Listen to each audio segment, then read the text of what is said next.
உங்கள் முழு பிரபஞ்சத்தையும், ஏன் உங்கள் மனதின் ஒவ்வொரு மூலையையும் கூட விவரிக்கும் ஒரு பழங்கால வரைபடம் உள்ளது என்று நான் சொன்னால் என்ன நினைப்பீர்கள்? சிந்தனை எவ்வாறு பௌதிகப் பொருளாக மாறுகிறது? அன்பு எவ்வாறு கண்டிப்புடன் சமநிலைப்படுத்தப்படுகிறது? மேலும் இந்த மகத்தான திட்டத்தில் உங்கள் நிலை என்ன என்பதைக் காட்டும் ஒரு வரைபடம். இது ஏதோ கற்பனை கதை போல் தோன்றுகிறதா? இல்லை, அதுவல்ல. இந்த வரைபடம் உண்மையானது. அதன் பெயர் கபாலிஸ்டிக் வாழ்க்கை மரம், ட்ரீ ஆஃப் லைஃப். இன்று நாம் இந்த மர்மமான குறியீட்டை புரிந்து கொள்ள ஒரு நம்ப முடியாத பயணத்தை தொடங்குகிறோம். நான் உறுதியளிக்கிறேன், இந்த காணொளியின் முடிவில் நீங்கள் 10 செஃபிரோட் பற்றி வெறுமனே தெரிந்து கொள்வது மட்டுமல்ல, இந்த ஆழமான மற்றும் அற்புதமான அமைப்பின் பார்வையில் நீங்கள் உலகத்தையும் மற்றவர்களையும் எல்லாவற்றிற்கும் மேலாக உங்களையும் பார்க்கத் தொடங்குவீர்கள். நிஜத்தின் திரைக்கு அப்பால் பார்க்க நீங்கள் தயாரா? நாம் இந்த மரத்தின் மீது ஏறும் பயணத்தைத் தொடங்குவதற்கு முன் இது எங்கிருந்து வந்தது என்று பார்ப்போம். வாழ்க்கை மரம் என்பது கபாலா என்ற பழங்கால இரகசிய தத்துவத்தின் மைய குறியீடாகும். நாம் இங்கு யூத மதத்தின் தத்துவ ரீதியிலான கபாலாவை பற்றி பேசுவதை விட ஹெர்மெடிக் அல்லது மேற்கத்திய கபாலாவை பற்றித்தான் அதிகம் பேசப்போகிறோம் என்பதை புரிந்து கொள்வது அவசியம். இந்த மேற்கத்திய வடிவம் டாரோட், ஜோதிடம், அஸ்ட்ராலஜி, இரசவாதம், அல்கெமி போன்ற பல மரபுகளின் கூறுகளை தன்னகத்தே இணைத்துக் கொண்டது. நம்மை பொறுத்தவரை வாழ்க்கை மரம் என்பது ஒரு வழிபாட்டுப் பொருள் அல்ல, அது ஒரு உலகளாவிய மாதிரி, அதாவது ஒரு குறியீட்டு வரைபடம், கிளைப். மிகவும் சிக்கலான ஒரு அறிவியல் கோட்பாட்டை சூத்திரங்களுக்கு பதிலாக ஒரே ஒரு வரைபடத்தில் விளக்கினால் எப்படி இருக்கும் என்று கற்பனை செய்து பாருங்கள். இந்த வரைபடம் தெய்வீக ஆற்றல் எவ்வாறு வெளிப்படுகிறது என்பதை காட்டுகிறது. அந்த ஆற்றல் படிப்படியாக கீழிறங்கி மேலும் மேலும் அடர்த்தியாகி இறுதியில் நமது பௌதீக உலகத்தை உருவாக்குகிறது. ஆனால் இதைவிட முக்கியமானது என்னவென்றால், இது நாம் வந்த மூலத்தை நோக்கி நமது உணர்வு திரும்பும் தலைகீழ் பாதையையும் காட்டுகிறது. இதுதான் நமது ஆன்மீக பயணத்திற்கான வரைபடமாகும். ஆகையால் நமது பயணம் இப்போது தொடங்குகிறது, ஆனால் அது கீழிருந்து மேலாக அல்ல. சிருஷ்டி நடந்தது போலவே மேலிருந்து கீழாகத் தொடங்குகிறது. அந்த வாழ்வு மரத்தின் முதல் புள்ளி மிக உயர்ந்ததும் பிடிபடாததுமான தத்துவம். அதுதான் முதல் கோலமாகிய கேட்டர். இதற்கு பொருள் மகுடம், கிரவுன் என்பதாகவும், பேரண்ட வெடிப்புக்கு பிக் பேங் முந்தைய நிலையை சற்றே கற்பனை செய்து பாருங்கள். அது பூரண சூனியம். அந்த சூனியம் அனைத்துக்கும் உண்டான ஆற்றலை தன்னுள்ளே விதை போல் கொண்டிருக்கும். இதுவே தூய இருப்பு, பியூர் பீயிங். ஒன்று பிரிக்க முடியாதது, நமது அறிவால் எட்ட முடியாதது. கேடர்தான் அந்த மூலம். எல்லாமே இங்கிருந்துதான் தோன்றின, மீண்டும் இங்கேயேதான் திரும்பிச் செல்லும். அங்கு உருவங்கள் இல்லை, காலமில்லை, வெளியுமில்லை. இதுதான் அந்த ஒருமை புள்ளி, சிங்குலாரிட்டி.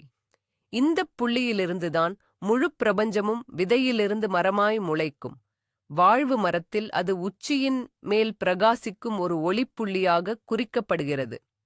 இந்த அம்சத்திற்கான படமாக முடிவில்லாத வெளியில், வெற்றிடத்தில் கண் கூசும் ஒரு ஒளி புள்ளியை கற்பனை செய்யலாம். அது சிருஷ்டிக்காக வெடித்துச் சிதறத் தயாராக மெல்ல மெல்லத் துடித்துக் கொண்டிருக்கும். கேடரை வெறும் அறிவைக் கொண்டு புரிந்து கொள்ள முயற்சிப்பது ஒரு கரண்டியால் கடலை அள்ளி அளக்க முயற்சிப்பதற்குச் சமம். அதை தூய்மையான, எல்லையற்ற ஆற்றலின் இருப்பாக மட்டுமே உணர முடியும். கேத்தரின் ஒருமையில் இருந்துதான் முதல் முரண்பாடும் முதல் அசைவும் பிறப்பெடுக்கிறது. இது இரண்டாவது செஃபிரா, ஞானம் என்று அழைக்கப்படும் ஹோக்மா. கேத்தர் ஒரு புள்ளி என்றால், ஹோக்மா என்பது அந்த புள்ளியிலிருந்து வெளிப்பட்ட ஒரு கோடு. இது சிருஷ்டியின் முதல், கட்டுப்படுத்த முடியாத வேகமான உந்துதல். இருக்கும் அத்தனையும் தோன்றுவதற்கான மூல காரணம், அதாவது தூய்மையான, தடையற்ற ஆற்றலை கற்பனை செய்து பாருங்கள். இதுவே செயல்மிக்க ஆண்பால் தத்துவம். பெரு வெடிப்பு என்ற கோட்பாட்டில் பார்த்தால் ஹோக்மா என்பது அந்த வெடிப்பேதான். இந்த பிரபஞ்சத்தில் அனைத்து செயல்பாடுகளையும் தொடக்கி வைத்த ஆரம்பத் தீப்பொறி. இந்த ஆற்றல் மிகவும் சக்தி வாய்ந்ததாகவும் குழப்பமானதாகவும் இருப்பதால் அதனால் தனியாக எதையும் உருவாக்க முடியாது. அது முடிவில்லாமல் விரிவடைய மட்டுமே முடியும். இது வெளிப்படுவதற்கான தூய விருப்பம், இன்னும் எந்த வடிவத்தையும் பெறாத நிலை. புராணங்களில் ஹோக்மா பெரும்பாலும் தெய்வீகத் தந்தையின் உருவத்துடன் இணைத்துக் கூறப்படுகிறது. ஒரு காட்சியாக இதை நீங்கள் புரிந்து கொள்ள வேண்டுமானால், ஒளிரும் கேத்தர் புள்ளியிலிருந்து வெறுமையை நோக்கிப் பாய்ந்து செல்லும் ஓர் அதிர்ச்சியூட்டும் ஒளிக்கதிரையோ அல்லது மின்னலையோ கற்பனை செய்து பாருங்கள். இது தூய சக்தி. அது ஏதுமற்றுப் போய்விடாமல் இருக்க தனக்கென்று ஒரு பாத்திரத்தை அவசரமாகத் தேடுகிறது. ஹோக்மாவின் இந்த தடுத்து நிறுத்த முடியாத சக்தி எங்கேதான் விரைகிறது? அது 3ஆம் சேஃப்ரா, அதாவது புரிதல், அண்டர்ஸ்டாண்டிங் என்று பொருள்படும் பினாவுடன் சங்கமிக்கிறது. பினா என்பது ஒரு மாபெரும் பாத்திரம். அது ஹோக்மாவின் அந்த கனல் போன்ற உத்வேகத்தை ஏற்று அதற்கு வடிவம் கொடுக்கிறது. ஹோக்மா ஒரு செயலூக்கம் உள்ள ஆண்பால் தத்துவம் என்றால், பினா அதற்கு நேர்மாறாக செயலற்ற பெண்பால் தத்துவமாகிறது. இதுவே மகாதாய், கிரேட் மதர், வடிவமற்றவற்றுக்கு வடிவமளிப்பது இதுதான். முதல் கட்டமைப்பையும் முதல் விதிகளையும் எல்லைகளையும் உருவாக்குவது இந்த பினாதான். பிரபஞ்சத்தை கருவாகச் சுமக்கும் கற்பப்பையே இதுதான். பினா இல்லாவிட்டால் ஹோக்மாவின் சக்தி அர்த்தமற்ற குழப்பமாகவே கேயாஸ் இருந்திருக்கும்.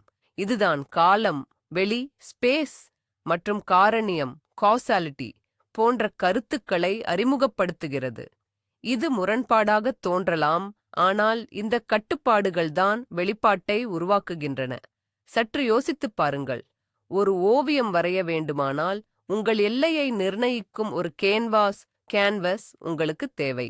இசை அமைக்க ஒலியை கட்டுப்படுத்தும் ஸ்வரங்களும் நோட்ஸ், தாளமும் ரிதம் அவசியம். அந்த கேன்வாஸும் அந்த கட்டமைப்பும் இந்த பினாதான். கண்ணைப் பறிக்கும் ஹோக்மாவின் ஒளிக்கதிரை உள்வாங்கிக் கொள்ளும் ஒரு இருண்ட ஆழமற்ற கோலத்தை கற்பனை செய்யுங்கள். அந்த கோலத்திற்குள்தான் எதிர்கால சிருஷ்டியின் முதல் வடிவங்களும் கட்டமைப்புகளும் உருவாகத் தொடங்குகின்றன. தெய்வீகமான மும்மை என்று அழைக்கப்படும் கெதர், ஹோக்மா, பினா ஆகிய முதல் திரயத்தை முக்கூட்டை உருவாக்கிய பின்னர் நாம் அடுத்த நிலை யதார்த்தத்திற்கு இறங்குகிறோம். அங்கே 4வது செஃபிராவாகிய ஹெசட் நம்மை வரவேற்கிறது. இதற்கு கருணை அல்லது அன்பு என்று பொருள். ஹெசட் என்பது தூய்மையான, நிபந்தனையற்ற விரிவு மற்றும் கொடையின் கொள்கையே ஆகும். பதிலுக்கு எதையும் எதிர்பார்க்காமல் தன் குடிமக்களுக்கு பரிசுகளை வாரி வழங்கும் ஒரு நல்ல உதார குணமுள்ள அரசரின் பிம்பத்தை மனதில் கொள்ளுங்கள். இது வளர்ச்சி, செழிப்பு, நம்பிக்கையுணர்வு மற்றும் இரக்கத்தின் ஆற்றலாகும். அனைத்தும் வாழ வேண்டும், வளர வேண்டும், செழிக்க வேண்டும் என்று ஹெசட் விரும்புகிறது. ஒரு விதையை முளைக்க வைப்பதும் ஒரு செல்லை பிரிந்து பெருகச் செய்வதும் இந்த சக்திதான். இதற்கு எல்லைகளோ வரையறைகளோ கிடையாது. நம் வாழ்க்கையில் தாராள குணம், கருணை, மன்னிக்கும் மற்றும் ஏற்றுக்கொள்ளும் திறனாக ஹெசட் வெளிப்படுகிறது. இருப்பினும் தூய வடிவில் இருக்கும் எந்த சக்தியைப் போலவே ஹெசட்டும் அழிவுகரமாக மாறக்கூடும். கட்டுப்பாடற்ற வளர்ச்சி என்பது புற்றுநோயாக மாறும். எல்லையற்ற தாராள மனப்பான்மை சோர்வுக்கும் வறட்சிக்கும் வழிவகுக்கலாம். எனவே சமநிலைக்கு இதற்கு எதிரான ஒரு சக்தி கட்டாயம் தேவை. இதை மனதில் காட்சிப்படுத்த கரை புரண்டு ஓடி தன்னைச் சுற்றியுள்ள அனைத்தையும் மூழ்கடித்து ஊட்டமளிக்கத் துடிக்கும் ஒரு நதி வெள்ளத்தை கற்பனை செய்து பாருங்கள். எல்லையில்லா ஹெசட்டின் கருணையை சமநிலைப்படுத்தும் ஒரு சக்தியிடம் இப்போது நாம் வருகிறோம். அதுதான் 5வது செஃபிரா, கபுரா. கபுரா என்றால் கடுமை அல்லது ஆற்றல் என்று பொருள். ஹெசட் விரிவடைதல் என்றால் கபுரா சுருக்கம். ஹெசட் ஆம் என்றால் கபுரா இல்லை. இங்கே ஒரு பொதுவான கட்டுக்கதையை நாம் தெளிவுபடுத்துவது அவசியம். கபுரா என்பது தீமை அல்ல. இது எதன் இருப்புக்கும் முற்றிலும் அவசியமான ஒரு சக்தி. இதுதான் பிரித்தறிதல், நியாய தீர்ப்பு, ஒழுக்கம் மற்றும் எல்லைகளை நிறுவுவதற்கான கொள்கை. இதுதான் உன் கரை, இதற்கு மேல் போகாதே என்று ஹெசட் நதியிடம் சொல்வது இந்த கபுராதான். அது தேவையற்ற, வீணான, காலாவதியான அனைத்தையும் வெட்டி நீக்குகிறது. உடலைக் காப்பாற்ற நோயுற்ற திசுக்களை அகற்றுகிற ஒரு அறுவை சிகிச்சை நிபுணரைப் பற்றி கற்பனை செய்து பாருங்கள். அதுதான் கபூராவின் செயல்பாடு. நம் வாழ்வில் இது மனோபலம், சுய ஒழுக்கம், வேண்டாம் என்று சொல்லும் திறன், விமர்சனச் சிந்தனை போன்ற வடிவங்களில் வெளிப்படுகிறது. கபூரா இல்லாவிட்டால் நாம் குழப்பத்திலும் நம் பலவீனங்களுக்கு அடிபணிவதிலும் மூழ்கிவிடுவோம். கபுராவை நாம் கண்களால் பார்க்க வேண்டுமென்றால் அதை சிவப்பு கவசங்கள் அணிந்த ஒரு வலிமை மிக்க வீரனாக ஒரு நெருப்பு வாளுடன் கற்பனை செய்யலாம். இவன் ஒழுங்குக்கும் நீதிக்கும் காவலாளியாக நின்று நல்லிணக்கத்தை குலைக்கும் எல்லாவற்றையும் வெட்டி வீசுகிறான். வரம்பற்ற அன்பான ஹெசெட்டுக்கும் செசெட், கண்டிப்பான ஆற்றலான குவூராவுக்கும் கவுராஹ் நடுவே முழுமையான ஜீவ விருட்சத்தின் ட்ரீ ஆஃப் லைஃப் இதயம் அமைந்துள்ளது. 6வது சேஃப்ராதான் டிஃபரெட். இதன் பொருள் அழகு அல்லது நல்லிணக்கம். இதுவே சரியான சமநிலைக்கான புள்ளி. இதற்கு மேலே உள்ள அனைத்து சேஃப்ராக்களின் ஆற்றலையும் டிஃபரெட் உள்வாங்கி ஒருங்கிணைக்கிறது. இது ஒட்டுமொத்த அமைப்பிற்கும் ஒளி கொடுத்து அதற்கு உயிரளிக்கும் சூரியனைப் போன்றது. ஹெசெட் ஒரு கனிவான அரசன், குவூரா ஒரு கண்டிப்பான வீரன் என்றால் டிஃபரெட் யார்? எப்போது கருணை காட்ட வேண்டும், எப்போது கண்டிப்பு தேவை என்று அறிந்த ஞானமும் இரக்கமும் கொண்ட ஒரு ஆட்சியாளர்தான் அது. இது நமது மனசாட்சியின் மையம், நமது உயர்நிலை சுயாதீனம். தெய்வீகத்துடன் நாம் இணையும் புள்ளி இதுவே. நமது உண்மையான இயல்பையும் நமது வாழ்வின் நோக்கத்தையும் நாம் உணர்வது இந்த டிஃபரெட்டில்தான். இது முழுமை, குணமடைதல் மற்றும் தியாக அன்பின் நிலையாகவும். கிறிஸ்துவ மரபில் இந்த உணர்வு நிலை இயேசு கிறிஸ்துவுடன் தொடர்பு படுத்தப்படுகிறது. காட்சிப்படுத்தும்போது டிஃபரெட் என்பது ஜீவ விருட்சத்தின் மையத்தில் இருக்கும் ஒரு பொன்னிற ஒளிரும் சூரியனாக கருதப்படுகிறது. இது அனைத்து முரண்பாடுகளையும் நல்லிணக்கமாக்கி உண்மை மற்றும் அழகின் ஒளியை வெளியிடுகிறது. டிஃபரெட் நிலையை அடைவதென்றால் நமக்குள் மற்றும் இந்த ஒட்டுமொத்த உலகத்துடனும் நல்லிணக்கத்தை கண்டறிவது என்று பொருள். சமரசத்தின் மையமான டிஃபரெத்திலிருந்து கீழே இறங்கி வரும்போது நாம் அடுத்த முக்கோணத்தை ட்ரையட் அடைகிறோம். இதுவே நம் ஆளுமையையும் அதன் வெளிப்பாடுகளையும் ஆள்கிறது. அந்த 7வது செஃபிராதான் நெட்சாக். இதற்கு வெற்றி அல்லது நித்தியம் என்று பொருள். நெட்சாக் என்பது நம் உணர்ச்சிகள், உள்ளுணர்வுகள், மன எழுச்சிகள் மற்றும் ஆசைகளின் சாம்ராஜ்யமாகும். இது நம்முள்ளே இருக்கும் கட்டுப்பாடற்ற இயற்கையான உள்ளுணர்வு சார்ந்த ஆற்றல். ஒரு காட்டு மிராண்டித்தனமான அடக்க முடியாத காடு அல்லது கொந்தளிக்கும் பெருங்கடல் என்று கற்பனை செய்து பாருங்கள். அதுதான் நெட்சாக் சக்தி. இது கலை, இசை, நடனம், அதாவது மனதிலிருந்து வராமல் இதயத்திலிருந்து வரும் அனைத்தோடும் தொடர்புடையது. இது நமது வலது பக்க மூளை செயல்பாடு.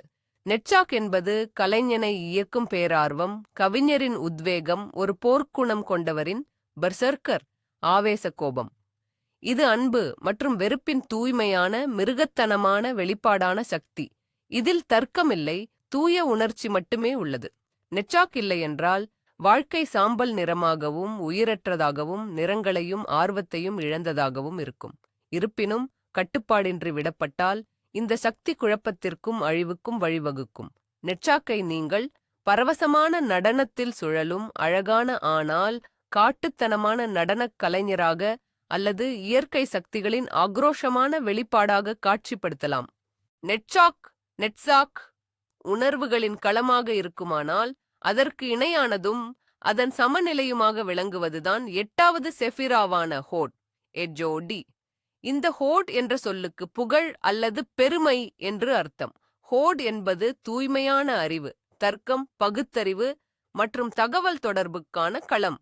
இதுதான் நமது இடது மூளை செயல்பாடு எனப்படுகிறது. நெட்சாக் ஒரு கலைஞனுக்கு ஒப்பானால் ஹோட் ஒரு விஞ்ஞானிக்கு இணையானது. நெட்சாக் கட்டுக்கடங்காத காடு என்றால் ஹோட் என்பது கச்சிதமாக திட்டமிடப்பட்ட நகரம் அல்லது சீராக அடுக்கப்பட்ட ஒரு நூலகம். இங்குதான் நாம் கோட்பாடுகள், புதிய கருத்துருக்கள், மொழிகள், அமைப்புகள் மற்றும் தொழில்நுட்பங்களை உருவாக்குகிறோம். பொருட்களை ஆராய்வது, வகைப்படுத்துவது, சரியான பெயரிடுவது, தகவல்களை பரிமாற்றுவது போன்ற திறன்களை ஹோட் வழங்குகிறது. ஹோட் இல்லாவிட்டால் நெட்சாக்கின் உணர்ச்சிகளும் உள்ளுணர்வுகளும் வெளிப்படுத்த முடியாத ஒரு குழப்பமாகவே மிஞ்சியிருக்கும். ஹோட் தான் அவற்றிற்கு வடிவம் கொடுத்து வார்த்தைகள், சின்னங்கள் மற்றும் சூத்திரங்களாக வடிவமைக்கிறது. இருப்பினும் ஹோட் அதன் உச்சநிலையை அடையும் போது அது அதிகப்படியான பகுத்தறிவு, உணர்ச்சி வறட்சி மற்றும் நிஜத்தில் இருந்து விலகிச் செல்லும் போக்கு ஆகியவற்றுக்கு இட்டுச் செல்லலாம். இது தனது சொந்த கருத்துருக்களின் வலையில் சிக்கிக்கொண்ட ஒரு மனதைப் போன்றது. ஹோட்டை மனதினால் காட்சிப்படுத்த வேண்டுமென்றால் புத்தகங்கள் மற்றும் அதிநவீன கருவிகளால் சூழப்பட்டிருக்கும் ஆய்வக விஞ்ஞானியாகவோ அல்லது பிரகாசமான தகவல் ஓட்டங்களைக் கொண்ட ஒரு சிக்கலான வலையமைப்பாகவோ நாம் பார்க்க முடியும். சரி, நம்மிடம் நெட்சாக் உணர்ச்சிகளும் ஹோட்டின் இச்சொடி அறிவாற்றலும் உள்ளன. இவை இரண்டையும் இணைத்து ஒருங்கமைப்பது எது? அந்த பணி அடித்தளம் என்று பொருள்படும் 9வது செஃபிராவான செஃபிரா எசோட்டிற்கு எசோடி ஒதுக்கப்பட்டுள்ளது. எசோட் நம் ஆளுமையின் அடித்தளம்தான். ஆனால் இது திடமான நிலம் அல்ல. இது ஒரு ஆஸ்ட்ரல் தளம், அஸ்ட்ரல் பிளேன், கனவுகள், கற்பனை மற்றும் உள்மனதின் உலகம். எசோட்டை ஒரு மாபெரும் கண்ணாடியாக கற்பனை செய்து பாருங்கள். இது இதற்கு மேலே உள்ள அனைத்து செஃபிரோட்களின் செஃபிரோட் ஆற்றல்களையும் பிரதிபலித்து தன்னுடன் கலக்கிறது. இங்கேதான் ஹோட்டின் அறிவாற்றல் நெட்சாஹ்வின் உணர்ச்சிகளைச் சந்தித்து படிமங்கள், குறியீடுகள் மற்றும் மூல வடிவங்களை ஆர்க்கிடைப்ஸ் உருவாக்குகிறது. எசோட் என்பது கனவுகளை உற்பத்தி செய்யும் தொழிற்சாலை, நமது நினைவுகள், சிக்கல்கள் மற்றும் அடக்கப்பட்ட ஆசைகளின் களஞ்சியமாகும். இது நம் உடலின் எதிரிய இரட்டை இத்தேரிக் டபுள் ஆகும். மேலும் உடல் கட்டமைக்கப்படும் ஆற்றல் அச்சு எனர்ஜெட்டிக் மேட்ரிக்ஸ் இதுவே. பௌதீக உலகில் வெளிப்பட வேண்டிய அனைத்தும் முதலில் எசோட்டின் தளத்தில்தான் வடிவம் பெறுகின்றன. அதனால்தான் கற்பனை, கனவுகள் மற்றும் உள்மனம் ஆகியவற்றை கையாள்வது மிகவும் முக்கியமானது. காட்சி ரீதியாக பார்த்தால் எசோட் நிலவின் வடிவத்தை முழுமையாக பிரதிபலிக்கிறது. நிலவு தனக்கெனச் சொந்த ஒளி இல்லாமல் டிஃபரெட் சூரியனின் பிரதிபலித்த ஒளியால் ஒளிர்கிறது. மேலும் அது நம் உள் மனக்கடலின் அலைகள் மற்றும் ஓதங்களை நிர்வகிக்கிறது. இதோ இறுதியாக நாம் இந்த மரத்தின் கீழான பயணத்தை நிறைவு செய்கிறோம். 9 நிலைகளையும் கடந்து உருமாறிய இந்த சக்தி இப்போது தன் இறுதி இலக்கை எட்டுகிறது. 10வது செஃபிரா மல்குத், அதற்கு இராஜ்யம் என்று பொருள். இதுதான் நம்முடைய பௌதீக, அதாவது இந்த உலகியல் உலகம். நாம் தொட்டு நரக்கூடிய, பார்க்கக்கூடிய, கேட்கக்கூடிய, உணரக்கூடிய அத்தனையும் இங்கேதான்.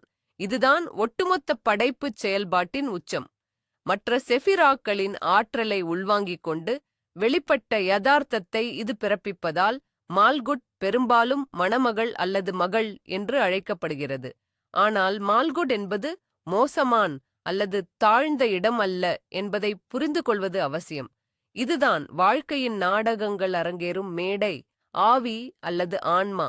இந்த பௌதீகப் பொருள் வழியாக அனுபவத்தை பெறும் இடம் இது. மால்குட்டிற்கு சொந்தமான ஒளி கிடையாது. இதுவும் ஏசோட் போலவே ஒரு பெறுநர்தான்.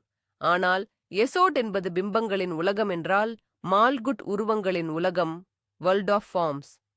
மேலும் இங்கிருந்துதான், இந்த பரம அடர்த்தியான புள்ளியிலிருந்துதான் திரும்புவதற்கான பாதை, அதாவது ஆரோகணப் பாதை, விழிப்புணர்வு பாதை மற்றும் மூலத்தை நோக்கிய மீள்வதுமான பயணம் தொடங்குகிறது. மால்குட்டிற்கான காட்சி வடிவம் எதுவென்றால் அதன் பன்முகத்தன்மையோடும் அழகோடும் கூடிய நமது இந்த அற்புதமான பூமிதான். நாம் 10 செஃபிரோத்துகளைப் பற்றி பார்த்தோம். ஆனால் சற்று நில்லுங்கள், இன்னும் ஏதேனும் மறைந்திருக்கிறதா? ஆம், இருக்கிறது. தெய்வீக மும்மைக்கும் கேத்தர், ஹொக்மா, பீனா மற்றும் நன்னெறி மும்மைக்கும் ஹெசெட், கூரா, திஃபரெட் இடையில் வழக்கமான அர்த்தத்தில் செஃபிரோத் என்று கருதப்படாத ஒன்று உள்ளது. அதுதான் டாஅத். இதன் பொருள் ஞானம் என்பதாகும். தாத் ஒரு கண்ணுக்குத் தெரியாத மறைந்திருக்கும் செஃபிரோத் ஆகும். இது பெரும்பாலும் அதலம், அபிஸ் அல்லது ஆழம் என்று அழைக்கப்படுகிறது. இது ஓரிடமல்ல, மாறாக இது ஒரு விழிப்புணர்வு நிலையாகும். இங்கு அனைத்து முரண்பாடுகளும் ஒன்றிணைகின்றன. நான் மற்றும் நான் அல்லாதது என்ற பிரிவினைகள் அனைத்தும் மறைந்து விடுகின்றன. தாத் என்பது வெறும் அறிவால் பெறுவதல்ல, அது நேரடி அனுபவத்தின் மூலம் பெறப்படும் உயர்ந்த ஞானமாகும். இது ஹோக்மா மற்றும் பீனா ஆகியவற்றின் முழுமையான இணக்கமான இணைவின் விளைவாக கருதப்படுகிறது. இந்த தாத்தின் அதலத்தைக் கடப்பது ஆன்மீக பாதையில் உள்ள மிக கடினமான சவால்களில் ஒன்றாகும். இதன் பொருள் உங்கள் அகங்காரத்தை, உங்கள் அனைத்து கருத்துக்களையும் நம்பிக்கைகளையும் முழுமையாக கைவிட்டு இருப்பின் ஓட்டத்தின் மீது நம்பிக்கை வைப்பதாகும். பலருக்கு இந்த அனுபவம் ஒரு புதிய பிறப்பிற்கு முன்னர் நிகழும் ஆன்மீக மரணம் போல உணர்த்தப்படுகிறது. தாத் என்பது தெய்வீக உலகத்திற்கும் படைக்கப்பட்ட உலகத்திற்கும் இடையேயான பாலமாகச் செயல்படுகிறது. காட்சி ரீதியாக இதை ஒரு சுழல் அல்லது சக்தி வாய்ந்த நுழைவாயிலாக, போர்ட்டல், நாம் கற்பனை செய்யலாம். இது அனைத்து வடிவங்களையும் அர்த்தங்களையும் தன்னகத்தே உள்ளிழுத்து முடிவில் தூய விழிப்புணர்வை, பியூர் அவேர்னஸ் மட்டுமே விட்டுச் செல்கிறது. நாம் இப்போது எல்லா செஃபிட்ரோட்களையும் பற்றி அறிந்து கொண்டதால் வாழ்வின் மரத்தின் கட்டமைப்பை ஒட்டுமொத்தமாக பார்ப்போம். இந்த செஃபிட்ரோட்கள் குழப்பமாக இல்லாமல் 3 செங்குத்துக் கம்பங்களாக அமைக்கப்பட்டுள்ளன என்பதை நீங்கள் கவனித்திருக்கலாம். ஹோக்மா, ஹெசேட் மற்றும் நெட்சாக் ஆகிய செஃபிடிரோட்களைக் கொண்ட வலதுபுறக் கம்பம் கருணையின் கம்பம், பில்லர் ஆஃப் மர்சி என்று அழைக்கப்படுகிறது. இது சுறுசுறுப்பான ஆண் தன்மையுடைய விரிவடையும் ஒரு கொள்கையாகும். இங்கே ஆற்றல் தடையின்றிப் பாய்கிறது, அது கொடுக்கிறது, விரிவடையச் செய்கிறது, நிரப்புகிறது. இது வடிவமற்ற சக்தியாகும். இதை அண்டத்தின் முடுக்கி மிதி, எக்ஸலரேட்டர் பெடல் என்று கற்பனை செய்து பாருங்கள். இது எப்போதும் ஆம் என்று சொல்லி இன்னும் அதிகமாக தேடுகிறது. இந்த கம்பத்தின் ஆற்றல் மேலோங்கி இருப்பவர்கள் பொதுவாக நம்பிக்கையுடனும் தாராளமாகவும் பேரார்வத்துடனும் காணப்படுவார்கள். ஆனால் அவர்கள் வேகமான முடிவுகள் எடுப்பவர்களாகவும் நடைமுறை அறிவு குறைந்தவர்களாகவும் கட்டுப்பாடில்லாதவர்களாகவும் இருக்கக்கூடும். அவர்கள் காரியங்களை எளிதில் தொடங்குவார்கள், ஆனால் சரியான கட்டமைப்பு இல்லாததால் அவற்றை முடிப்பதற்கு கடினப்படுவார்கள்.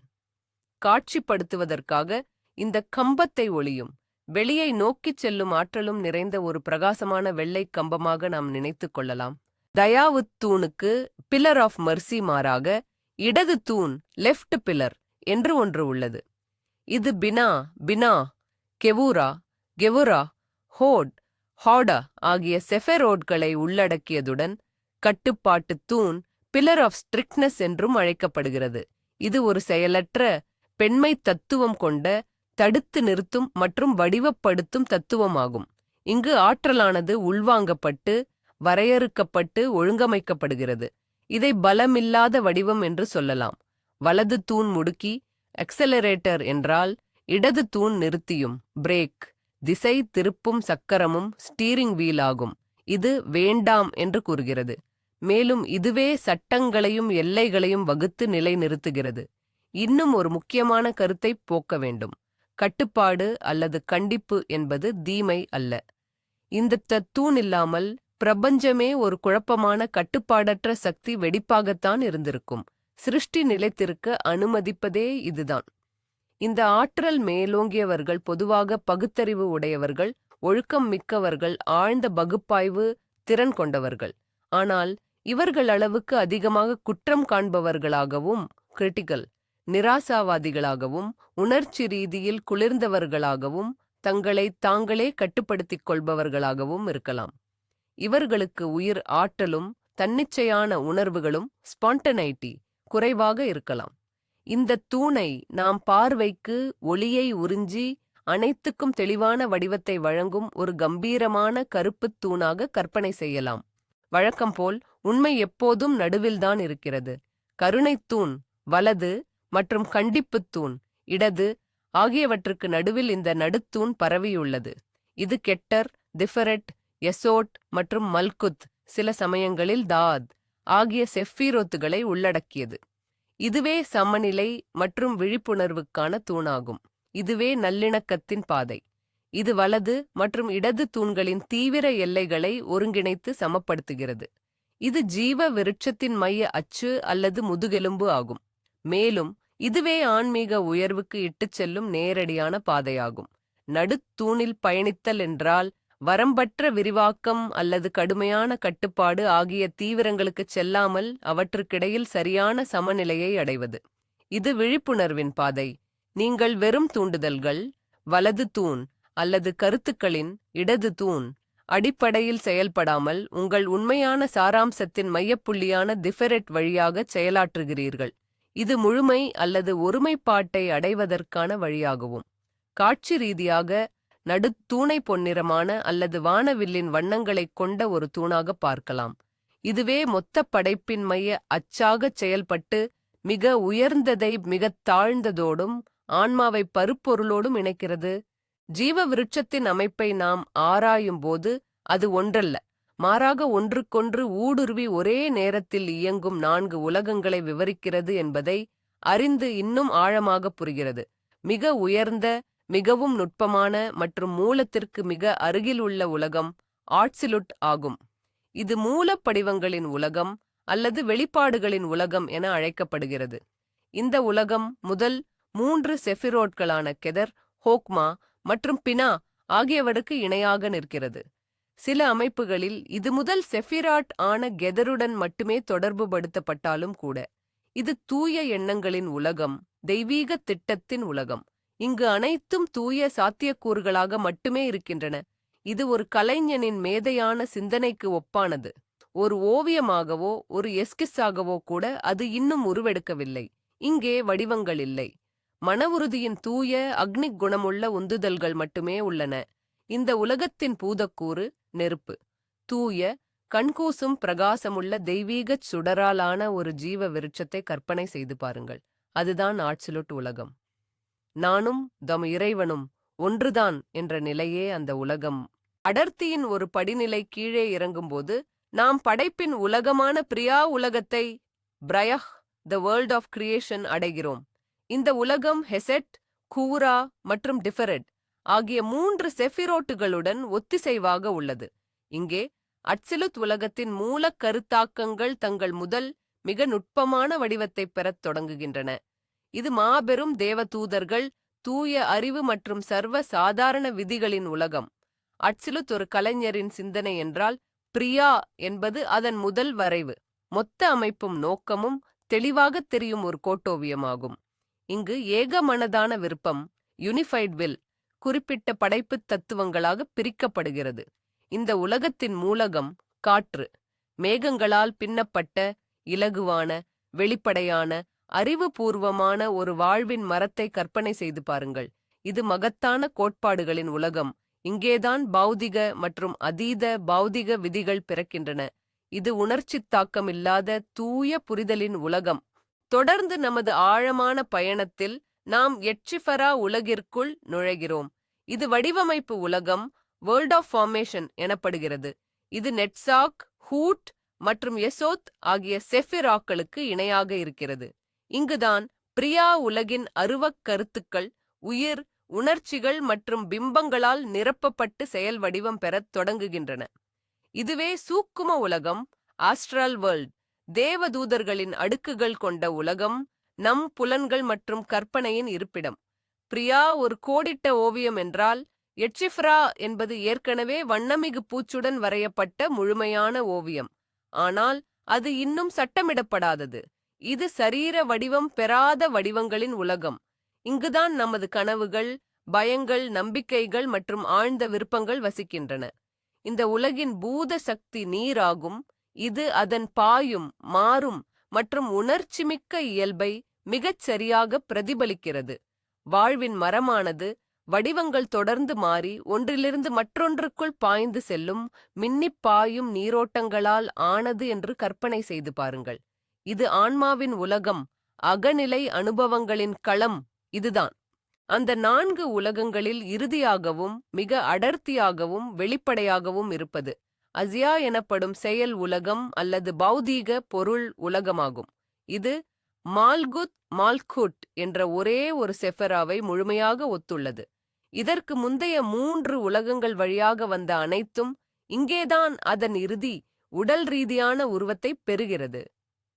எட்சிரா உலகில் உருவான ஒரு ஓவியத்தை எடுத்து சட்டமிட்டு சுவரில் மாட்டுவது போல் இது உள்ளது.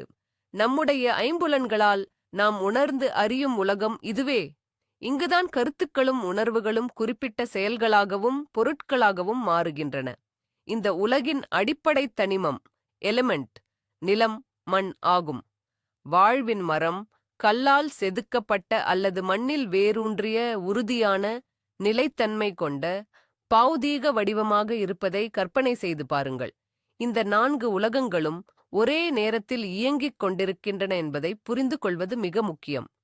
இதை நீங்கள் இப்போது வாசித்துக் கொண்டிருக்கும் இந்த நொடியில் கூட நீங்கள் அசியா உலகில் உங்கள் உடல் இருக்கிறீர்கள், எட்சிரா உலகில் உணர்வுகளை அனுபவிக்கிறீர்கள், பிரியா உலகில் கருத்துக்களை ஆராய்ந்து கொண்டிருக்கிறீர்கள், மேலும் அட்சிலுத் உலகில் உள்ள தெய்வீக தீப்பொறியுடன் இணைந்திருக்கிறீர்கள். செஃபெரோத், தூண்கள் மற்றும் உலகங்கள் குறித்து நாம் ஆராய்ந்து விட்டோம். ஆனால் இந்த கூறுகள் அனைத்தையும் இணைப்பது எது? இவைதான் செஃபெரோத்தை ஒன்றுடன் ஒன்று பிணைக்கும் 22 கோடுகள் அல்லது பாதைகள். இந்த பாதைகள் ஒவ்வொன்றும் ஹீப்ரு எழுத்துக்களின் 22 எழுத்துக்களில் ஒன்றுக்கும் தாரோவின் பிரதான அர்கானாவில் ஒன்றுக்கும் ஒத்திருக்கிறது. இது கற்பதற்கு ஒரு முழுமையான தனி உலகம். இந்த பாதைகள் வெறும் வரைபடத்தில் உள்ள கோடுகள் மட்டுமல்ல, அவை ஆற்றல் பாயும் வழிகள். மேலும் நமக்கு மிக முக்கியமாக அவை உளவியல் மற்றும் ஆன்மீக மாற்றத்திற்கான நிலைகளாகும். ஒரு செஃபெரோத்திலிருந்து மற்றொன்றுக்கு மாறுவது என்பது உடனடி தாவல் அல்ல. அது ஒரு செயல்முறை, அந்தந்த பாதையால் குறிக்கப்படும் ஒரு பணி.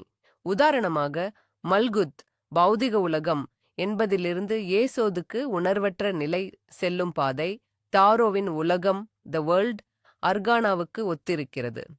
இது ஒரு சுழற்சியின் நிறைவையும் புதிய உள் சுழற்சியின் தொடக்கத்தையும் குறிக்கிறது. மேலும் திஃபெரெத் உயர்ந்த சுய உணர்வு என்பதிலிருந்து கெதர் ஆதாரம் வரை செல்லும் பாதைகள் மாற்றத்தின் மிகவும் சிக்கலான மற்றும் உயர்ந்த வழிகளாகும். பாதைப்பணி பாத்வொர்க்கிங் என்ற பயிற்சி என்பது இந்த பாதைகளின் படிப்பினைகளை ஒருங்கிணைப்பதற்காக மேற்கொள்ளப்படும் தியான பயணமாகும். இத்தனை விஷயங்களையும் நாம் ஏன் தெரிந்து கொள்ள வேண்டும்?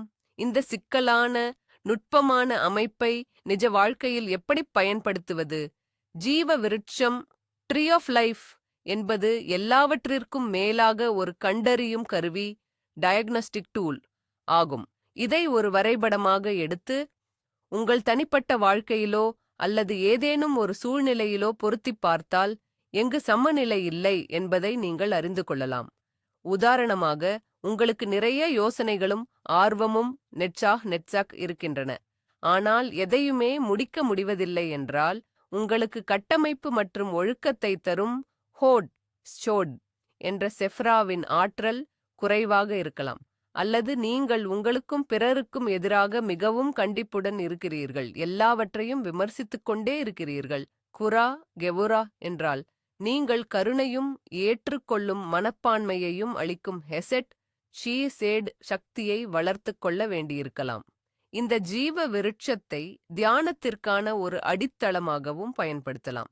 ஒரு குறிப்பிட்ட செஃப்ராவில் உங்களை நீங்களே காட்சிப்படுத்துவதன் மூலம் அதன் ஆற்றலையும் குணாதிசயங்களையும் உங்கள் வாழ்க்கையுடன் இணைத்துக் கொள்ள முடியும். நீங்கள் அந்த விருட்சத்தில் படிப்படியாக ஏறி ஒவ்வொரு செஃப்ராவையும் கடந்து செல்லலாம். இது சுய அறிதலுக்கும் ஆன்மீக வளர்ச்சிக்கும் உதவும் மிக சக்தி வாய்ந்த பயிற்சியாகும். இது வெறும் பழங்கால சின்னம் மட்டுமல்ல, இது உங்கள் மனசாட்சியை மாற்றியமைக்கும் ஒரு உயிருள்ள, நடைமுறைக்கு உகந்த அமைப்பு ஆக. நாம் ஒரு மகத்தான பயணத்தை நிறைவு செய்திருக்கிறோம். கெதரில் உள்ள அந்த ஒற்றை, ஊகிக்க முடியாத மூலத்தில் தொடங்கி எதிர்முனைகளின் தோற்றம், அன்புக்கும் கண்டிப்புக்கும் இடையிலான சமநிலை, உணர்ச்சிகள் மற்றும் அறிவின் உலகம் என அனைத்தையும் கடந்து இறுதியாக மால்கூதில் இருக்கும் நமது இந்த அடர்த்தியான பௌதிக உலகத்தை வந்தடைந்திருக்கிறோம். ஜீவமரம் ட்ரீ ஆஃப் லைஃப் என்பது வெறும் அழகான விளக்கப்படம் மட்டுமல்ல என்பதை நாம் கண்டோம்.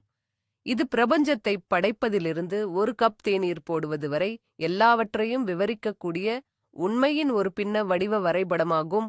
இது பிரபஞ்சம் தன்னை பற்றி பேசும் உலகளாவிய மொழி. ஆனால் இதில் மிக முக்கியமான திருப்புமுனை என்னவென்றால், இந்த வரைபடம் வெளியில் இருக்கும் ஒன்றைப் பற்றி சொல்லவில்லை. அது உங்களைப் பற்றிதான் பேசுகிறது.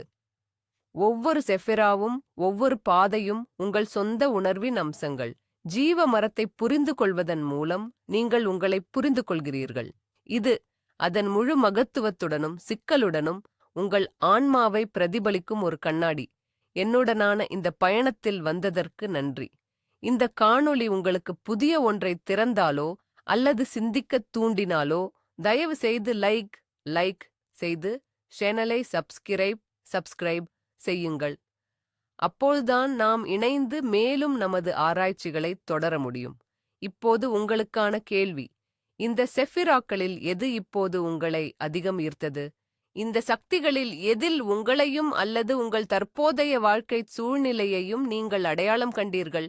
எனக்கு தெரிந்து கொள்ள மிகவும் ஆர்வமாக உள்ளது. கமெண்ட் பதிவிடுங்கள்.